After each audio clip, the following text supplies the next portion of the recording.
பவுல் எபேசியருக்கு எழுதின நிருபம் 5ஆம் அதிகாரம் 17வது வசனத்தை யாவரும் சேர்ந்து வாசிக்க போகிறோம்.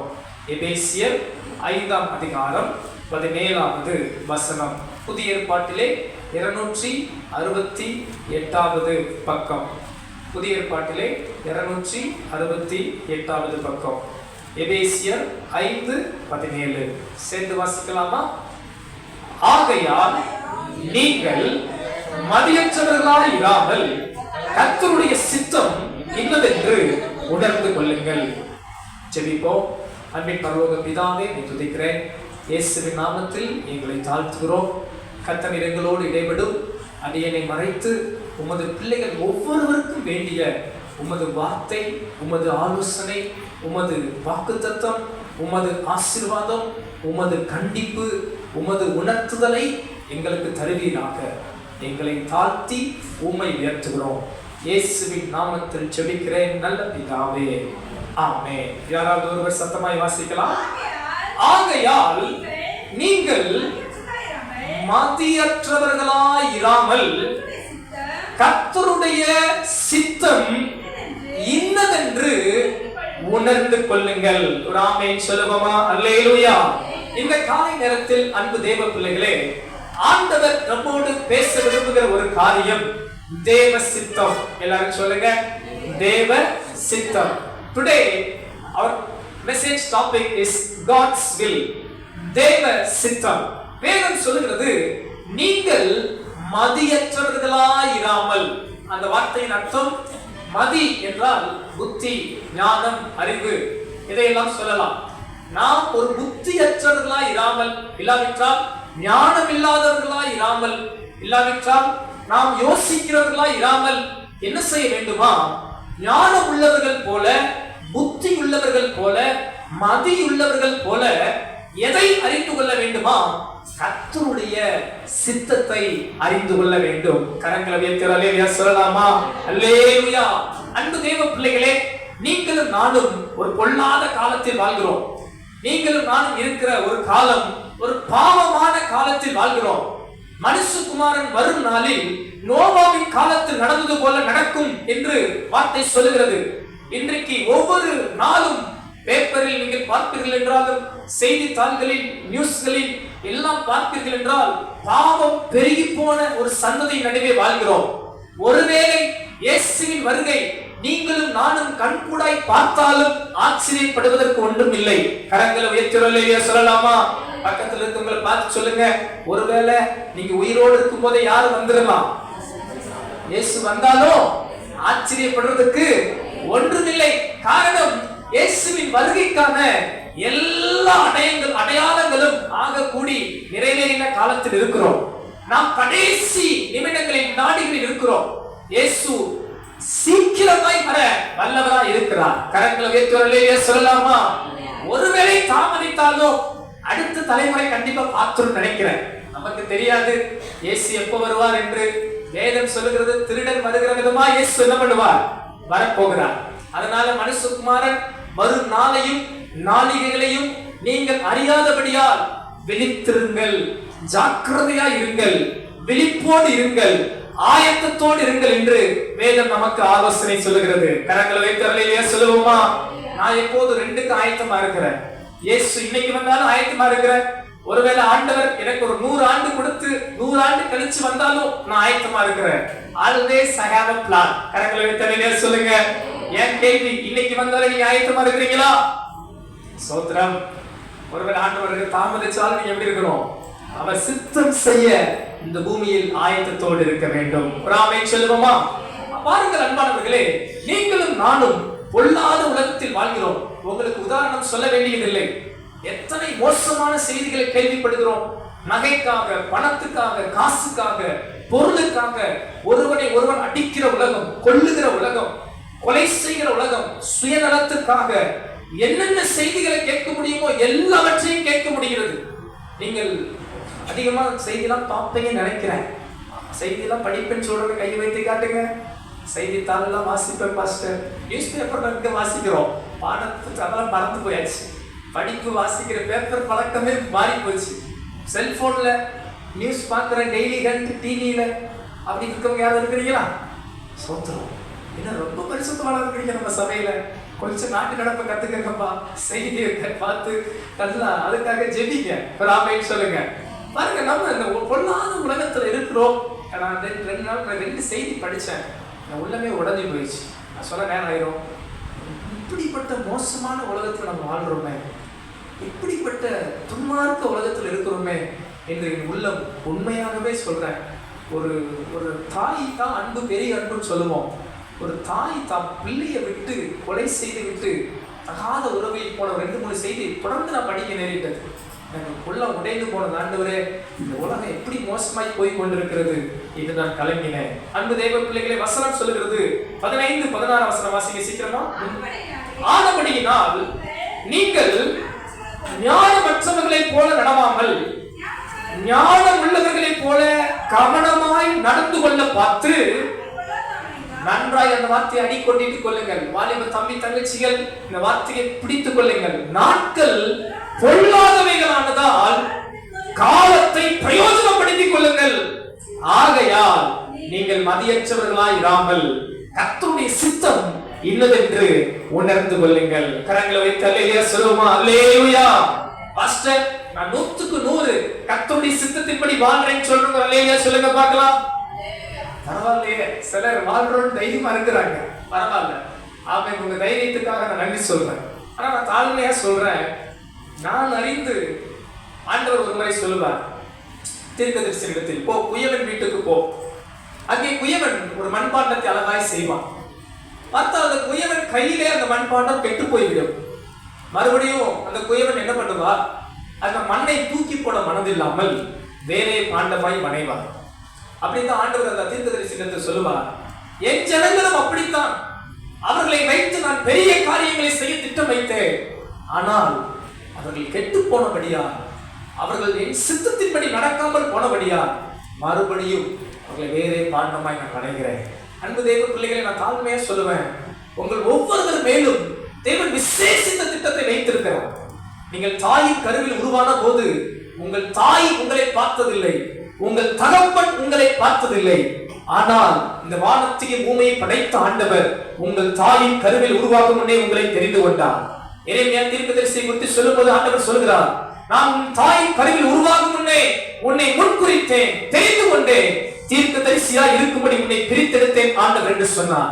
இங்க இருக்கிற ஒவ்வொரு தேவ பிள்ளைகளுக்கும் தாழ்மையாய் சொல்லுகிறேன், உங்கள் தகப்பன் அன்பை காட்டிலும் உங்கள் தாய் அன்பை காட்டிலும் விசேஷமான உன்னதமான சிறந்த மேன்மையான அன்பு ஒன்று இருக்குமானால் அது உங்களை உண்டாக்கின தேவனுடைய அன்பு மட்டுமே. கரங்களை வைத்து அல்லேலூயா சொல்லலாமா?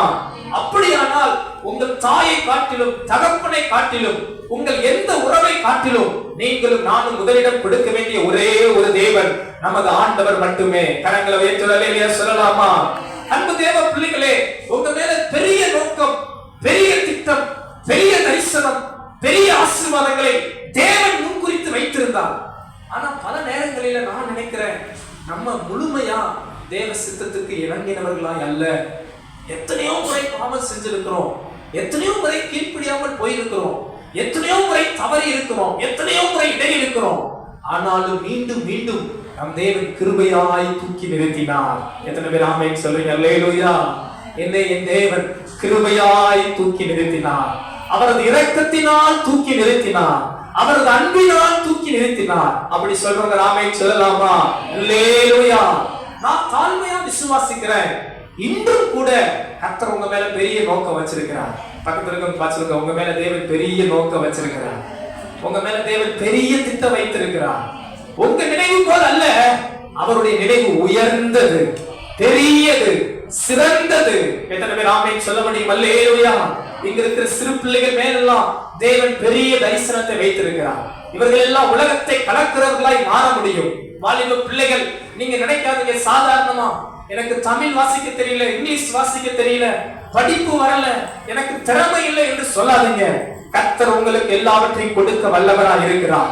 இன்றைக்கு நீங்க அவருக்கு கீழ்ப்படிந்து அவர் சத்தத்துக்கு செவி கொடுத்து அவருடைய வார்த்தைக்கு பயந்து நடுங்கி அவருக்கு பிரியமாய் வாழ்வீர்கள் என்றால் உங்களை ஜாதிகளுக்கு தேவன் உயர்த்த வல்லவராய் இருக்கிறார், தேசங்களுக்கு உயர்த்த வல்லவராய் இருக்கிறார். ஒரு வாலிப பிள்ளை கூட கையை வைத்து அல்லேலூயா சொல்லலையே. அல்லேலூயா. கடந்த நாட்கள்ல நான் ஒரு செமினார்ல டீச் பண்ண போக நேரிட்டது. அப்ப நான் டீச் பண்ண செக்ஷனுக்கு முன்னாடி ஒரு பாஸ்டர் அம்மா டீச் பண்ணாங்க. ஃபர்ஸ்ட் செக்ஷன் அந்த அம்மா டீச் பண்ணும்போது அவங்க சொன்ன ஒரு காரியம், அவங்க 9th ஸ்டாண்டர்ட்ல தமிழ் பாடத்துல 0.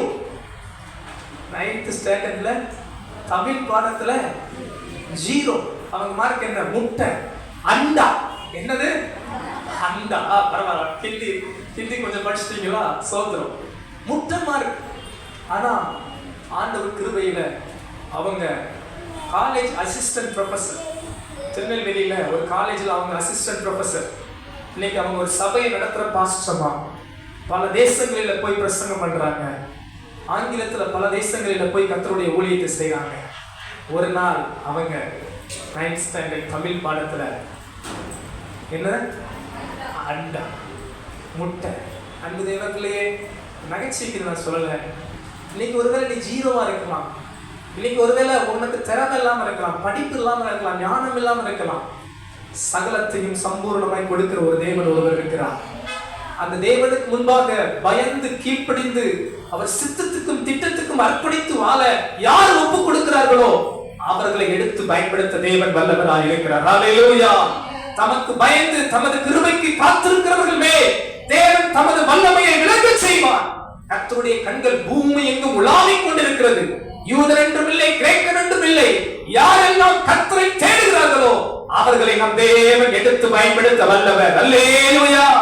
இந்த இடத்துல நீங்க ஒரு சாதாரணமானவர்களா இருக்கலாம், இந்த இடத்துல நீங்கள் ஒரு அற்பமானவர்களா இருக்கலாம். ஆனால் கர்த்தருடைய கண் உங்க மேல இருக்குமானால், தேவ கிருபை உங்களை பலப்படுத்துமானால், உங்களை மேன்மைப்படுத்த என் தேவனால் எல்லாம் கூடும். விசுவாசிக்கிறவங்க ஆமென் சொல்லலாமா? அல்லேலூயா. இந்த காலை நேரத்தில் அன்பானவர்களே, தேவ சித்தம் பெரியது. இங்க இருக்கிற ஒவ்வொருடைய வாழ்வை குறித்தும் தேவ திட்டம் உயர்ந்தது. சிலர் தனிப்பட்ட தேவ சித்தத்துக்காக ரொம்ப கலங்குவார்கள். 2 வித தேவ சித்தம். ஒன்று பொதுவான தேவ சித்தம், எல்லாருக்குமான ஒரு தேவ சித்தம் உண்டு. உங்களுக்கே தெரியும் எதெல்லாம் தேவ சித்தம். எல்லாரும் ரட்சிக்கப்பட வேண்டும் என்பது தேவ சித்தம், எல்லாரும் மனம் திரும்ப வேண்டும் என்பது தேவ சித்தம். இப்படி சில பொதுவான தேவ சித்தம் தெரியும். நான் நல்லா ஜெபிக்கணும், ஊழியம் செய்யணும், எல்லாம் தேவ சித்தம். கரங்களை வைத்து அல்லேலூயா சொல்லுங்க. தெரியும் சொல்றங்க, கையை வைத்து அல்லேலூயா சொல்லுங்க. சிலருக்கு தனிப்பட்ட தேவ சித்தத்தை ரொம்ப விரும்புவாங்க. பாஸ்டர் என்ன பண்ண தெரியல, எந்த பைக் வாங்கன்னு தெரியல, எந்த கார் வாங்கன்னு தெரியல, எந்த இடத்துல வீடு வாங்கன்னு தெரியல அப்படின்னு ரொம்ப கவலைப்படுவாங்க. இது தனிப்பட்ட விதத்துல தேவ சித்தம். இதுல ரொம்ப கவனம் செலுத்துவாங்க. தனிப்பட்ட விதத்துல நான் எங்க போக, என்ன பண்ண, அதை செய்யவா, இதை செய்யவா, இப்படி நடக்கவா, அப்படி நடக்கவா, எங்க போகட்டும், எந்த வேலைக்கு போகட்டும், எந்த கம்பெனி போகட்டும், எந்த படிப்பு எடுக்கட்டும், இது மாதிரி ரொம்ப கவலைப்படுவாங்க.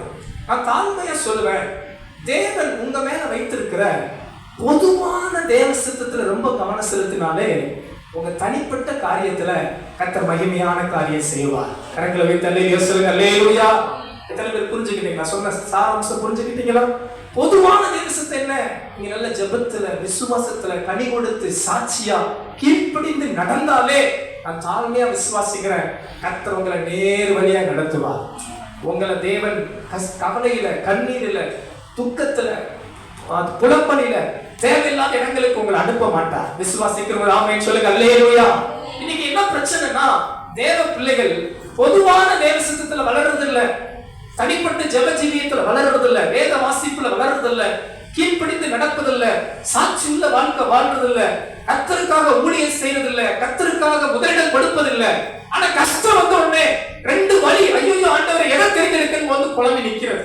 ஆண்டவரை இங்க போகவா, அங்க போகவா, அதை செய்யவா, இதை செய்யவா, இப்படி நடக்குவா, அப்படி நடக்குவா என்று அந்த நேரத்துல என்ன பண்ணுவாங்க? உபவாசம் இருந்து கர்த்தரை நோக்கி கர்த்தாவே கர்த்தாவே கதறுவாங்க. நான் தாழ்மையா சொல்லுவேன், நீங்க பொதுவான தேவ சித்தத்துல ஒவ்வொரு நாளும் பெருகுங்க. அப்ப தனிப்பட்ட தேவ சித்தத்துக்கு ஜெபிக்க கூடாதா? ஜெபிக்கலாம், தவறல்ல. ஆனா அதுக்காக மட்டும் ஜெபிக்காதீங்க. அதுக்காக மட்டும் முதல்ல போய் ஆண்டவரை தேடாம, உங்களை குறித்து தேவன் அநேக பொதுவான தேவ சித்தத்தை வைத்திருக்கிறார். அதுக்காக நீங்க நல்லா வளரணும், ஜெபத்துல வளரணும், விசுவாசத்துல வளரணும், சாட்சியின் ஜீவியத்துல வளரணும், கனி கொடுத்து வளரணும், ஊழியம் செஞ்சு வளரணும். இப்படி பொதுவான தேவ சித்தத்துல நீங்களும் நானும் பெருகுவோம். ஆனால் கர்த்தர் நமது தனிப்பட்ட காரியத்திலும் தாவீது அப்பா சொல்லி அங்க சாப்பாடு கொண்டு போறான், அங்கே வந்ததுக்கு ஒரு முகாந்தரம் இருந்தது. கரங்களை வைத்து சொல்லுவோமா? யோசேப்பு அப்பா சொல்லி அந்த அண்ணனை பார்க்க போனான், அங்கேயும் கர்த்தர் ஒரு முகாந்தரத்தை வைத்தார். கரங்களை வைத்து சொல்லுவோமா? மொர்தெகாய் அரண்மனையில் வேலை செய்தான், அங்கேயும் கர்த்தர் ஒரு தேவ திட்டத்தை வைத்திருந்தார். நெகேமியா ஒரு பானபாத்திரக்காரனாய் இருந்தான், அங்கேயும் தேவன் ஒரு திட்டத்தை வைத்திருந்தார். நீங்க முழுமையான தேவ சித்தத்தில் இருப்பீர்கள் என்றால், பொதுவான தேவ திட்டத்தை நிறைவேற்றுவீர்கள் என்றால், உங்களை கொண்டு the specific will of God will fulfill. சிறப்பான தனிப்பட்ட நோக்கமான தேவ திட்டம் நிறைவேறும். விசுவாசிக்கிறவங்க ஆமென் சொல்லுங்க. கரங்களை உயர்த்தி அல்லேலூயா சொல்லலாமா? அல்லேலூயா. நான் அநேக காரியங்கள் உங்களோட பேச நான் மனதில் என்ன வைத்திருக்கிறேன். கர்த்தருக்கு சித்தமான ஃபாஸ்டா போறேன். என் கூட சேர்ந்து இந்த வார்த்தையை கேட்டு கற்றுக்கொள்ள உங்களை உற்சாகப்படுத்துகிறேன். முதலாவது ஒரு காரியம், நாம் தேவ சித்தம் செய்வதற்கு தடை என்ன? What are the things that hinder us to do the will of God? தேவ சித்தத்தை செய்ய நம்மை தடுப்பது எது? எத்தனை பேர் புரிஞ்சுக்கிட்டீங்க? தேவ சித்தத்தை செய்ய நம்மை தடுப்பது எது? முதல் காரியம் சுயநலம். சொல்லுங்க எல்லாரும், சுயநலம். எடுத்து வாசிக்கலாமா? ரோமர் 8ஆம் அதிகாரம் 6 இருந்து 8 வசனங்கள். சீக்கிரமா வாசிங்க. ஒரு சில வசனங்கள் ஃபாஸ்டா வாசிங்க பார்க்கலாம். ரோமர் 8ஆம் அதிகாரம் 6 இருந்து 8 வசனங்கள். மாம்ச சிந்தை மரணம், ஆவியின் சிந்தையோ ஜீவனும் சமாதானமும்.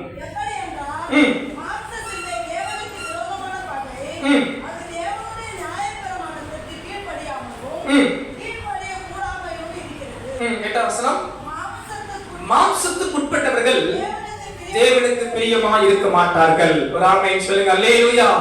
அப்படியான அன்பானவர்களே, எது நம்மை தேவ சித்தம் செய்ய தடுக்கிறது என்று கேட்பீர்கள் என்றால், முதல் காரியம் என்னது? சுயநலம், மாம்ச எண்ணம், மாம்சத்தின் சிந்தை நம்மை என்ன செய்ய விட மாட்டேங்கிறது? தேவ சித்தத்தை செய்ய விட மாட்டேன் என்கிறது. எத்தனை பேர் ஆமென் சொல்றீங்க? சிலர் சொல்லுவாங்க, பாஸ்டர் எனக்கு காலையில் எந்திரிச்சு ஜெபிக்கணும் தான் நினைக்கிறேன், ஆனாலும் நான் என்ன பண்ணிடுறேன். கொஞ்சம் சத்தமா சொல்லுங்க. நினைச்சதுல எப்படி இருந்துச்சு? ஜெபிக்கணும். நானும் ஜெபத்துக்கு வந்துடலாம் தான் கிளம்புனேன். பேக் எடுத்து பட்டி எடுத்து பேக் எடுத்து பைபிள்லாம் தூக்கி வச்சேன். இருந்தாலும் அப்பன் பார்த்து யார் வந்துட்டா? சௌத்திரம், யார் வந்துட்டாங்க. இது மாதிரி சொல்லிக்கிட்டே போகலாம், சொல்லிக்கிட்டே இருக்கலாம், நிறைய சொல்லலாம், நேரம் பத்தாது.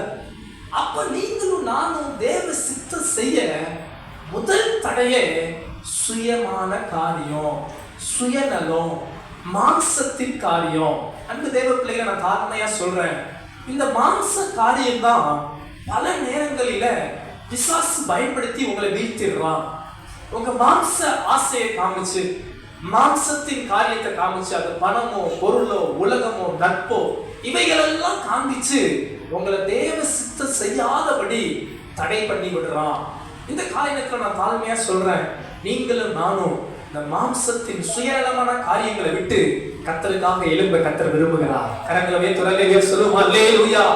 பாருங்க, இதுல ஒரு பிரச்சனை என்ன தெரியுங்களா? நமக்காக நம்ம மாம்சத்தை எல்லாம் செஞ்சிருவோம், நமக்காக நம்ம மாம்சத்தை கீழ்ப்படிஞ்சு நடத்திடுவோம். ஆனா தேவ சித்தம் வரும்போது மட்டும் என்ன பண்ண மாட்டோம்? சோத்திரம், நம்மள கீழ்ப்படிய விட மாட்டோம். அன்பு தேவ பிள்ளைகளை நான் தாழ்மையா சொல்றேன், தேவ சித்தம் செய்யறதுக்கு சுயநலம் ஒரு பெரிய தடை, மாம்சத்தின் எண்ணங்கள் ஒரு பெரிய தடை. இவைகளை விட்டு கர்த்தர் அகற்ற வேண்டும் என்று விரும்புகிறார். கரங்களை உயர்த்துவதிலே சொல்லுவோம் அல்லேலூயா. இரண்டாவது காரியம் பாருங்க, எது பெரிய தடை என்றால் கீழ்ப்படியாமை, டிஸ்ஒபீடியன்ஸ். தேவ சித்தம் செய்வதற்கு உங்க வாழ்க்கையில் இருக்கிற பெரிய தடை கீழ்ப்படியாமை, டிஸ்ஒபீடியன்ஸ். வாசிக்கலாம். எபிரேயர் 3ஆம் அதிகாரம் 17-18 வசனங்களை பாருங்க. எபிரேயர் 3ஆம் அதிகாரம் 17-18 வசனம். சீக்கிரமா வாசிங்க எல்லாரும். எபிரேயர் 3:17-18.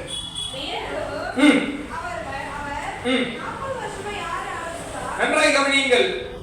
தேவன் 40 வருஷமாய் யாரை ஆலோசித்தார்? பாவம் செய்தவர்களை அல்லவா? அவர்களுடைய சவங்கள் வனாந்தரத்தில் விழுந்து போயிற்றே.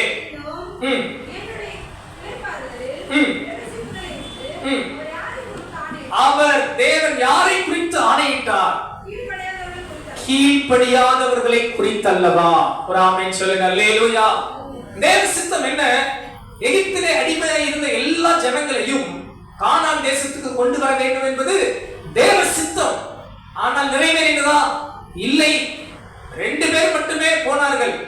யோசுவாவும் காலேபும் மாத்திரமே சுதந்திரித்தார்கள். மற்றவர்கள் என்ன ஆனார்கள்? சுமார் 6 லட்சம் புருஷர்கள் கிளம்பின இடத்திலே 2 புருஷர்கள் மாத்திரம் போனார்கள். மற்றவர்கள் ஏன் போகவில்லை? வேதம் அழகாய் சொல்லுகிறது, அவர்கள் கீழ்ப்படியாதவர்களாய் மாறி போனார்கள். அன்பு தேவ பிள்ளைகளே, உங்கள் வாழ்விலும் தேவ சித்தம் நிறைவேற தடையாய் இருப்பது என்ன தெரியுமா? கீழ்ப்படியாமை.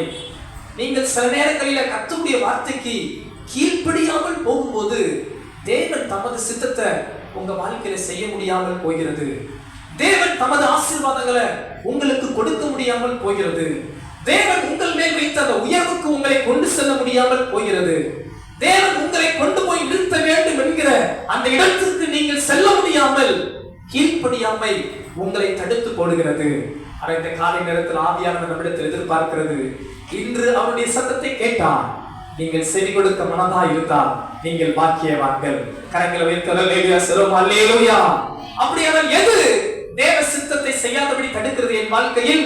முதலாவது ஒரு காரியம், சேர்ந்து சொல்லுங்க பார்க்கலாம், சுயநலம், மாம்சத்தின் கிரியை. இரண்டாவது காரியம், சத்தமா சொல்லுங்க பார்க்கலாம், கீழ்ப்படியாமை. கரங்களை வைத்து சொல்லுங்க. என் சுயநலம் மாறுது, இனிமேல் நான் கீழ்ப்படிவேன் சொல்றேன். அல்லேலூயா சொல்லலாமா? சரி, இரண்டாவது காரியம் பாருங்க, நான் தேவ சித்தத்தை எப்படி அறிவது? தேவ சித்தம் சொல்றீங்களே பாஸ்டர், தேவ சித்தத்தை நான் எப்படி பாஸ்டர் அறிகிறது அப்படின்னு கேட்டீங்கன்னா, முதல் காரியம், ஜெபம் பண்ணினால்தான் நீங்க தேவ சித்தத்தை அறிய முடியும். By prayer only you can know the will of God. எடுத்து வாசிங்க, மத்தேயு 6ஆம் அதிகாரம் 10வது வசனத்தை பாருங்க. மத்தேயு 6ஆம் அதிகாரம் 10ஆம் வசனம். அங்கே ஆண்டவர் இயேசு ஜெபிக்க கற்றுக் கொடுக்கும்போது ஒரு காரியத்தை சொல்கிறார், உம்முடைய ராஜ்யம் வருவதாக, உம்முடைய சித்தம் பரமண்டலங்களில் செய்யப்படுவது போல பூமியிலேயும் செய்யப்படுவதாக. கரங்களை உயர்த்துறாமே சொல்லுங்க. அல்லேலூயா. அன்பு தேவ பிள்ளைகளே, நீங்க தேவ சித்தத்தை அறியணுமா? உங்க வாழ்க்கையில தேவ திட்டம் என்னன்னு தெரியணுமா? இந்த பூமியில நான் ஏன் பிறந்தேன்? என்னை கொண்டு கர்த்தர் என்ன செய்ய விரும்புகிறார்? நான் என்ன செய்யணும், என்ன செய்யக்கூடாது, என் வாழ்க்கையின் நோக்கம் என்ன என்று அறியணும்னா நீங்க தேவ சித்தத்தை நிறைவேற ஜெபிக்கணும். அதுல ஆண்டவர் இயேசு அழகாய் ஜெபிக்க கற்றுக் கொடுத்தார். பரமண்டலங்களில் தேவ சித்தம் செய்யப்படுகிறது. பரலோகத்திலே மாம்ச சித்தம் நடப்பதில்லை. பரலோகத்திலே பிசாசின் சித்தம் நடப்பதில்லை. பரலோகத்திலே பிதாவாகிய தேவன் விரும்புகிற சித்தம் மட்டுமே நிறைவேறுகிறது. அப்படியானால் அதுபோல பூமியிலேயும் தேவ சித்தம் செய்யும்படி ஜெபிக்க சொன்னார். நன்றாக என்னோடு கவனியுங்கள். பூமியிலேயும் என்று பொதுவாய் சொல்லும் போது உங்கள் தனிப்பட்ட வாழ்க்கை எவ்வளவு முக்கியத்துவம் வாய்ந்தது. அப்படியானால் முதலாவது இந்த பூமியிலே தேவ சித்தம் செய்யப்படுகிறது என்று சொல்லும் போது, ஆண்டவரே என் வாழ்க்கையில் உமது சித்தம் செய்யப்பட வேண்டும் ஐயா. எத்தனை பேர் கர்த்தருடைய வார்த்தையை உணர்ந்து கொள்கிறீர்கள்? முதலாவது என் வாழ்க்கையில், என் குடும்பத்தில், என் சபையில், என் ஊரில், என் பட்டணத்தில், என் மாநிலத்தில், என் தேசத்தில், இந்த முழு உலகத்திலும் தேவ சித்தம் செய்யப்படுவதாக. கரங்களை வைத்து அல்லேலூயா சொல்லலாமா? அல்லேலூயா. அப்ப தேவ சித்தத்தை அறிவது எப்படி? நீங்கள் ஜெபித்தானா தேவ சித்தத்தை அறிய முடியும். நீங்க ஜெபிக்காம தேவ சித்தத்தை அறிய முடியாது. பக்கத்துல கொஞ்சம் பார்த்து சிரிச்சுக்கிட்டே சொல்லுங்க, நீங்க ஜெபம் பண்ணாம தேவ சித்தத்தை அறிய முடியாது. அல்லேலூயா. ஜெபம்னா என்ன? தேவனோடு உள்ள உறவு. தேவனோடு உள்ள உறவு இல்லாம அவர் உள்ளத்துல என்ன இருக்கு நீங்க என்ன பண்ண முடியாது, அறிய முடியாது. நல்லா கவனிங்க. கணவன் மனைவிமார் 2 பேர் இருக்கிறாங்கன்னு வச்சுக்குவோம். 2 பேரும் எதுவுமே பேச மாட்டாங்க. கல்யாணம் முடிச்ச நாள் முதற்கொண்டு பேசுறதே இல்லை. அப்படின்னா அவங்களுக்கு என்ன பிடிக்கும் கணவனுக்கு தெரியாது, மனைவிக்கு என்ன பிடிக்கும் கணவனுக்கு தெரியாது, கணவனுக்கு என்ன பிடிக்குது மனைவிக்கு தெரியாது. தெரியுமா தெரியாதா? இல்ல பாஸ்டர், கல்யாணத்துக்கு முன்னாடி நாங்க பேசி தெரிஞ்சுக்குவோம். அல்லேலூயா. அந்த தேவ பிள்ளைகளே, உறவு ரொம்ப முக்கியம். உலகத்துல ஒரு நண்பனோடு உறவு இருந்தாதான் அவங்க உள்ளத்துல என்ன இருக்குன்னு தெரியும். கணவன் மனைவி உறவு நல்லா இருந்தாதான் மனைவி கணவனை புரிந்து கொள்ள முடியும், கணவன் மனைவியை புரிந்து கொள்ள முடியும். இது போல இந்த உலக பிரகாரமான உறவு இருந்தா தான் தெரிய முடியுமானால், பரலோக அப்பாவோடு உங்களுக்கு உறவு இருந்தாதான், ஜெபம் இருந்தாதான் அவர் உங்களை குறிச்சு என்ன நினைச்சிருக்கிறார் உங்களுக்கு தெரியும். அப்ப தேவ சித்தத்தை எப்படி அறிவது? முதலாவது காரியம் எல்லாரும் சேர்ந்து சொல்லுங்க, ஜெபத்தினால் மட்டுமே அறிய முடியும். கரங்களை வைத்து விரலிலே சொல்லுமா அல்லேலூயா.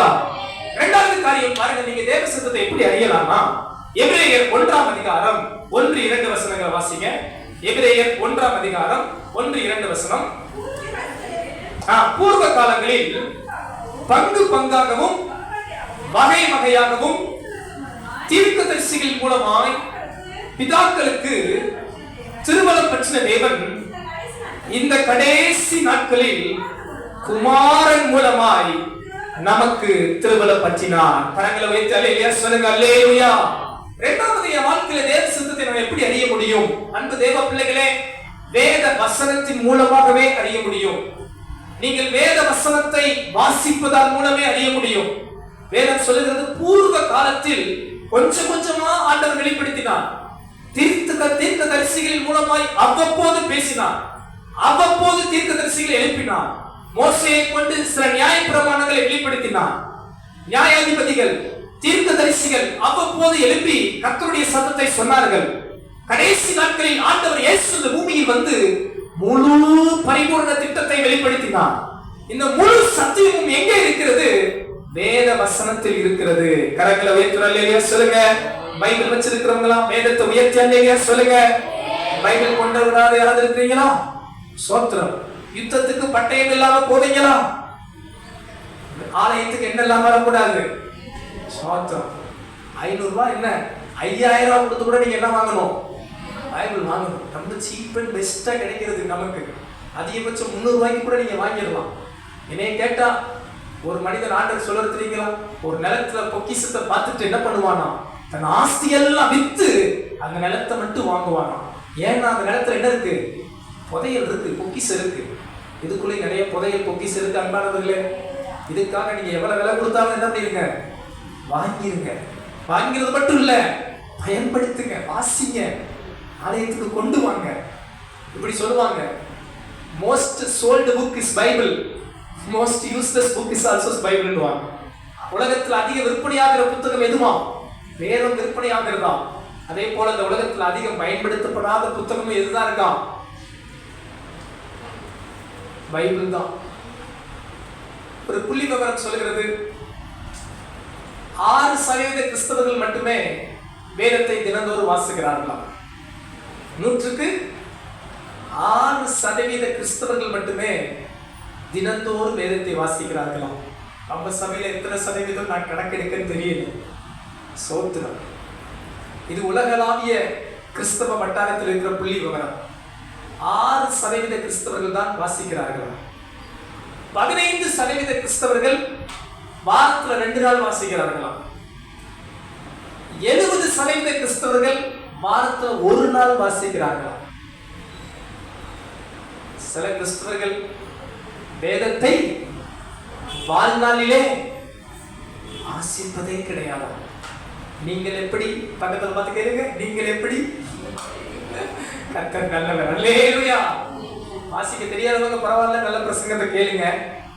உங்களுக்கு நல்ல வாசிக்க தெரிஞ்சிட்டு இந்த வேத வசனத்தை வாசிக்காம விட்டா பெரிய இழப்பு உங்களுக்கு தான். தினந்தோறும் அவர் சித்தத்தை அறிய வேதத்தை வாசிக்க வேண்டும். கரங்களை வைத்து அல்லேலூயா சொல்லுவோமா? அப்ப வேத வசனத்தின் அடிப்படையில நீங்க தேவ சித்தத்தை அறியலாம்.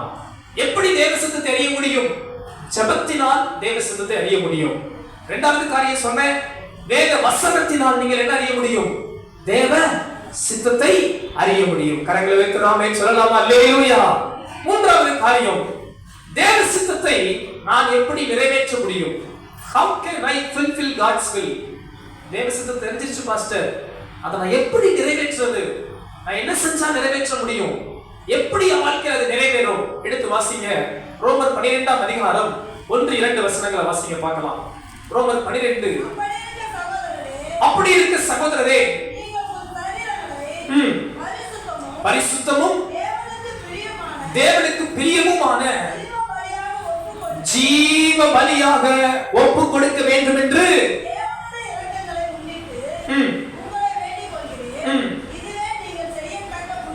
இதுவே நீங்கள் செய்யத்தக்க புத்தியுள்ள ஆராதனை.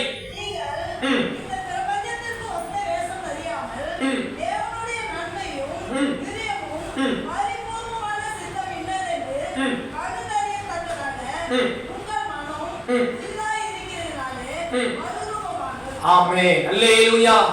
எப்படி தேவ சித்தத்தை நாம் நிறைவேற்றுவது?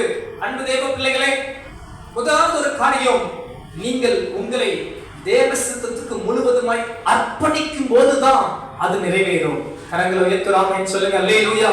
வசனம் சொல்லுகிறது, அப்படி இருக்க சகோதரரே, உங்கள் சரீரங்களை பரிசுத்தமும் தேவனுக்கு பிரியமுமான ஜீவ பலியாக ஒப்பு கொடுக்க வேண்டும். சொல்லுங்க எல்லாரும், ஜீவ பலியாக ஒப்பு கொடுக்க வேண்டும் என்று தேவனுடைய இரக்கங்களை முன்னிட்டு உங்களை வேண்டிக் கொள்கிறேன். இது புத்தியுள்ள ஆராதனை. வசனம் சொல்லுகிறது, நீங்க தேவ சித்தத்துக்கு உங்களை ஒப்பு கொடுக்கணும், உங்க சரீரங்களை ஒப்பு கொடுக்கணும், உங்கள் அவயங்களை ஒப்பு கொடுக்கணும், நீங்க ஆண்டவருக்கு உங்களை அர்ப்பணிக்கணும். இந்த இடத்துல பலி என்று சொல்லப்பட்டிருக்கிறது. ஒரு பலியிடுதல் பழைய பாட்டு காலத்துல என்ன பண்ணுவாங்கன்னா, பலியிடுகிற மிருகத்தையோ அது எந்த ஒரு ஆடையோ நல்லா கட்டி என்ன பண்ணுவாங்களா, பலிபீடத்துல வச்சிருவாங்க. அந்த பலிபீடத்துல வைத்து துண்டங்களாக துண்டித்து அது அக்கினியால சுட்டரிப்பாங்க தகன பலிகள். அதுபோல நமது எண்ணம், ஆசை, விருப்பம் எல்லாவற்றையும் ஒரு பலி போல கர்த்தருக்கு சித்தமானது செய்ய அர்ப்பணிக்க வேண்டும். நீங்களும் நானும் ஜீவ பலி. சொல்லுங்க பார்க்கலாம், ஜீவ பலி. உயிரோடு கர்த்தாவே உங்க சித்தம் செய்ய என்னை அர்ப்பணிக்கிறேன் என்று என்ன பண்ணணும்? அர்ப்பணிக்க வேண்டும். கரங்களை உயர்த்தி அல்லேலூயா சொல்லுங்க. ரட்சிக்கப்படாததுக்கு முன்பு உலகத்துக்கு உங்களை அர்ப்பணிச்சிருப்பீங்க. பாவம் செய்ய, அசுத்தமானதை செய்ய, பொல்லாங்கு செய்ய உங்க கை, காலு, சிந்தை எல்லாம் பயன்பட்டு இருக்கும். இப்ப ரட்சிக்கப்பட்ட பின்பு உங்க சிந்தை, எண்ணம், பேச்சு, கை, கால்கள், உங்க சரீரம் எல்லாம் கர்த்தர் சித்தம் செய்ய அர்ப்பணிக்க வேண்டும். கரங்களை வைத்து சொல்லலாமா? அப்ப தேவ சித்தம் நிறைவேற நீங்கள் நான் என்ன செய்யணும்னா, நம்மை ஆண்டவருக்கு அர்ப்பணிக்க வேண்டும். முதல்ல பார்த்தோம், தடையா இருந்தது சுயநலம். இங்க நிறைவேற வேண்டியது அர்ப்பணம். நீங்க அர்ப்பணிச்சா கர்த்தர் உங்களை எடுத்து பயன்படுத்துவார். நீங்க ஒப்பு கொடுத்தா தேவன் உங்களை உயர்த்துவார்.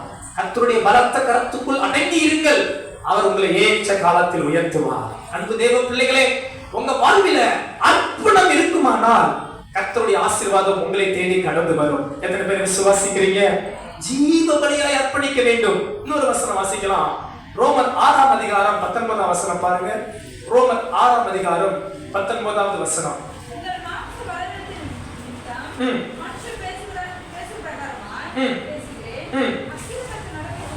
நல்ல கவனிங்கள். முன்பாக நீங்கள் அக்கிரமங்களை நடப்பிக்கும்படி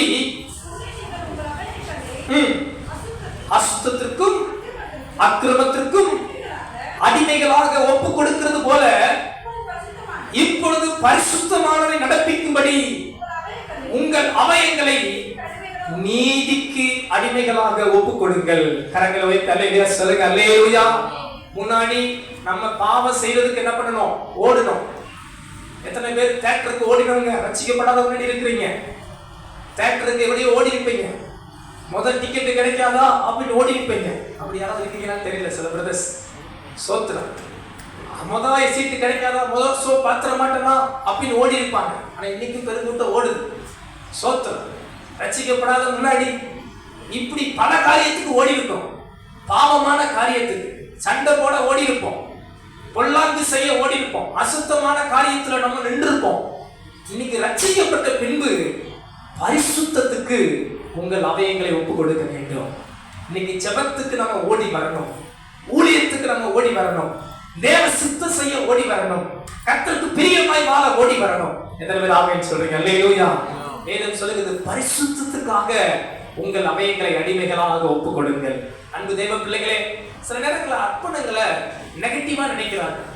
ஒருவேளை நான் அர்ப்பணிச்சு வாழ்ந்தா, ஏசப்பாவுக்கு ஒப்பு கொடுத்து வாழ்ந்தா என் வாழ்க்கை ஒண்ணு இல்லாம போயிடுமோ? என்னை நான் ஊழியத்துக்கு வரும்போது நான் ஆண்டவர் அறியாத ஒரு குடும்பத்திலிருந்து வந்தேன். நல்லா படிச்சிருந்தேன், நல்ல வேலையில் இருந்தேன், நல்ல வருமானம். அந்த நேரத்தில் நான் வேலையை விட்டுட்டு ஊழியத்துக்கு வரேன். ஊழியத்துக்கு வரும்போது எங்க அண்ணன்லாம் நான் சொல்லலை, எங்க அம்மாட்ட மட்டும் சொன்னேன். கர்த்தருக்கு ஸ்தோத்திரம், எங்க தாயாருக்காக பரவாயில்லப்பா வா விருப்பம், இவங்க இஷ்டப்படி தீர்மானம் பண்ணிக்கன்னு சொல்லிட்டாங்க. கர்த்தர் நல்லவர். இம்மட்டும் அவங்க என்னை ரொம்ப எதிர்பார்த்ததில்லை. உலக பிரகாரமான ஒரு பையனா இருந்தா தாயார் கவனிக்கணும் ரொம்ப கஷ்டப்படுத்திருப்பாங்க. இதுவரை என் தாயார் எனக்கு ரொம்ப கஷ்டப்படுத்துறதில்லை. இதுவரை நான் அவங்களுக்கு ரொம்ப பெரிய உதவி செய்ததில்லை. ஆண்டவர் என்னை கிருபையை நடத்துறார், அவங்களையும் கர்த்தர் ஆசீர்வதிக்கிறார்.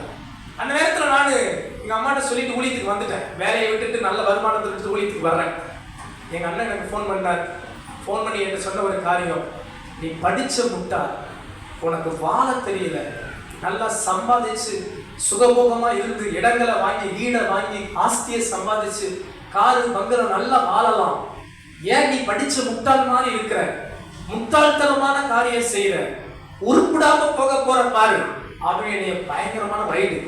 நானும் ஊன்னு கேட்டு கேட்டு கேட்டு கேட்டு போனை வச்சுட்டு அப்பா எங்க அண்ணன் சொல்லிட்டான்னு நான் ஊழியத்தை விட்டு ஓடலை. தேவ சித்தத்துக்கு என்ன அர்ப்பணிச்சேன். அன்பு தேவ பிள்ளைகளே, இத்தனை ஆண்டுகள் நான் திரும்பி பார்க்குறேன். கிட்டத்தட்ட 15 ஆண்டுகளுக்கு அப்புறம் நான் திரும்பி பார்க்குறேன். கர்த்தர் என்னை கிருபையாய் நடத்தி வந்திருக்கிறார்.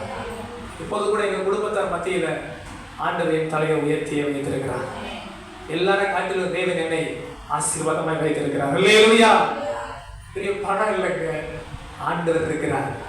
தேவ சித்தத்துக்கு கீழ்ப்படுகிற வாழ்வு மேலான வாழ்வு. சில நேரம் தேவ பிள்ளைகள் என்ன நினைக்கிறாங்கன்னா, நான் ஆண்டவர் சித்தத்துக்கு அர்ப்பணிச்சு ஜெபிக்கிறதுனாலயோ ஊழியம் செய்யறதுனாலயோ இல்ல இயேசுவுக்கு உண்மையா வாழ்ந்தா அது கஷ்டம் அப்படின்னு நினைக்கிறாங்க. இல்ல அன்பானவர்களே, அது பெரிய ஆசீர்வாதம். நீங்க அர்ப்பணிக்கிறது அப்பா கையில, உங்க வாழ்க்கையை ஒப்பு கொடுக்கிறது உங்களை படைச்ச ஆண்டவர் கையில. அவர் உங்களுக்கு தீமை செஞ்சிருவாரா? அவர் உங்களை சும்மா விட்டுருவாரா? இந்த உலகத்துல உங்களுக்கு மேன்மையான இடத்துக்கு உங்களை கொண்டு செல்ல அவர் வல்லவரா இருக்கிறார். விசுவாசிக்கிறோம் சொல்லலாமா? உண்மை அர்ப்பணம் உங்களை இந்த உலகத்தில் உயர்த்தி ஆசீர்வதிக்கும். உண்மையான அர்ப்பணம். இயேசுவுக்காக எதையும் செய்வேன், வாழ்ந்தாலும் இயேசுதான், மரித்தாலும் இயேசுதான், என் ஆண்டவருக்கு என்று உண்மையாய் என்னை அர்ப்பணிக்கிறேன் என்று அர்ப்பணித்து வாழுங்கள். உங்கள் வாழ்வை கர்த்தர் ஆசீர்வதிக்க போதுமானவராய் இருக்கிறார். அல்லேலூயா. அப்ப முதலாவது காரியம், எப்படி உங்க வாழ்க்கையில தேவ சித்தத்தை நிறைவேற்றுவது? அர்ப்பணம் உள்ள வாழ்க்கை. இரண்டாவது காரியம் பாருங்க, அப்போஸ்தலர் நடவடிக்கைகள் 9ஆம் அதிகாரம் 6ஆம் வசனத்துல பார்க்கிறோம். அவன் நடுங்கி திகைத்து, ஆண்டவரே நான் என்ன செய்ய சித்தமாய் இருக்கிறேன் என்று கேட்டான்.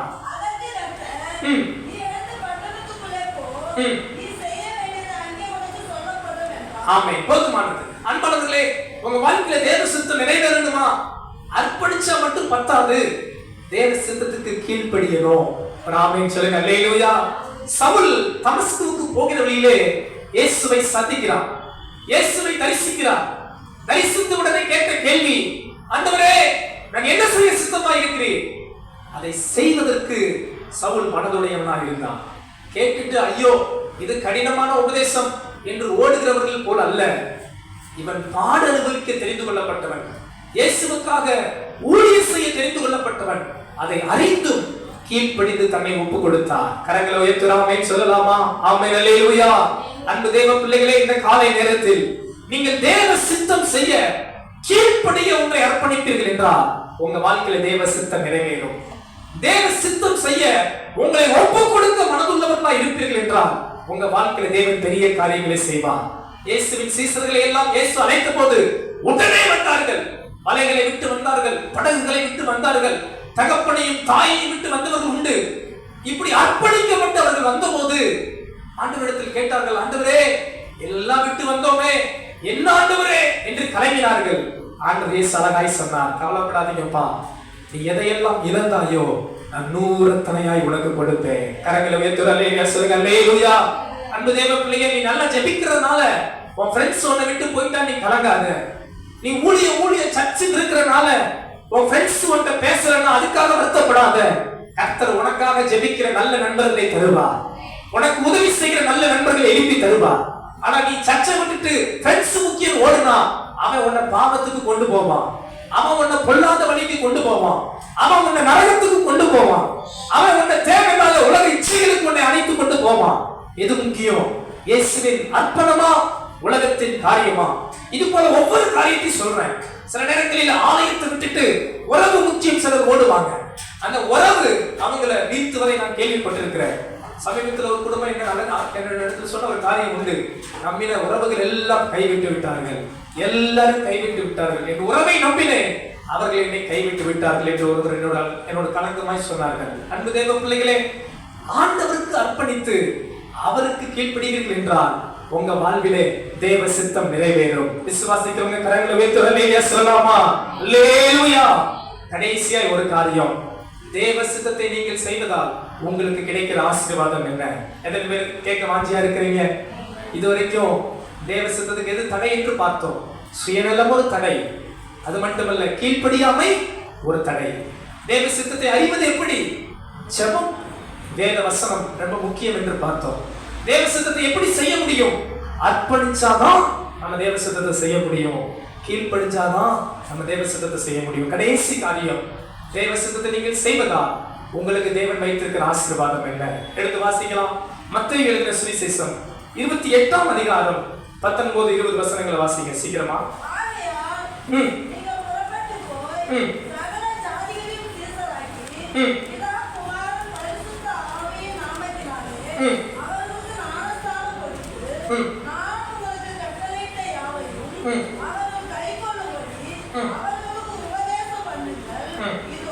இதோ உலகத்தின் முடிவு பரியந்தம் சகல நாட்களிலும் நான் உங்களுடனே கூட இருப்பேன் என்று ஆண்டவர் இயேசு சொன்னார். அல்லேலூயா.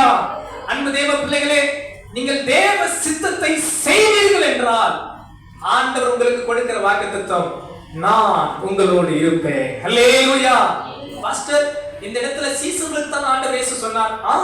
சீசர்களுக்கு சொன்னார். என்ன சொன்னார்?